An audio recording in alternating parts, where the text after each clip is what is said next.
Suvali beach પર નાગરિકોની સુરક્ષાને ધ્યાનમાં રાખીને સુરત પોલીસ દ્વારા સઘન પેટ્રોલિંગ કરવામાં આવ્યું હતું। એસીપી શ્રી શ્વેતા ડેનિયલના નેતૃત્વમાં આ કામગીરી હાથ ધરવામાં આવી, જેમાં દરિયાની પ્રતિકૂળ સ્થિતિ અને સંભવિત જોખમને પગલે બીચ પર ઉમરેલા લોકોને સલામત સ્થળે ખસેડવામાં આવ્યા હતા।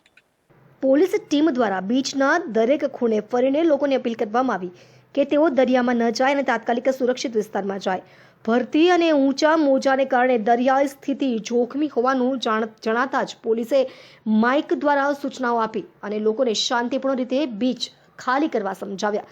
એસીપી શ્વેતા ડેનિયલે જણાવ્યું કે નાગરિકોની જાનમાલની સુરક્ષા અમારી પ્રાથમિકતા છે। દરિયાની વિષમ પરિસ્થિતિને ધ્યાનમાં રાખીને અમે સક્રિય કાર્યવાહી હાથ ધરી છે। પોલીસની સૂચનાઓનું કડક પાલન કરવામાં આવ્યું અને તમામ લોકોને સલામતીના ધોરણોનું ઉલ્લંઘન ન કરવા અપીલ કરવામાં આવી। પોલીસની સતત કામગીરી અને સમય સૂચકતાને કારણે બીચને સંપૂર્ણપણે ખાલી કરવામાં સફળતા મળી। કોઈ અનિચ્છનીય બનાવ ન બને તે માટે પોલીસ દ્વારા વધારાના દળો પણ તૈનાત કરવામાં આવ્યા હતા। સ્થાનિક વહીવટી તંત્રે પણ નાગરિકોને સાવચેતી રાખવા અને સત્તાવાળાઓના નિર્દેશોનું પાલન કરવા માટે વિનંતી કરવામાં આવી હતી।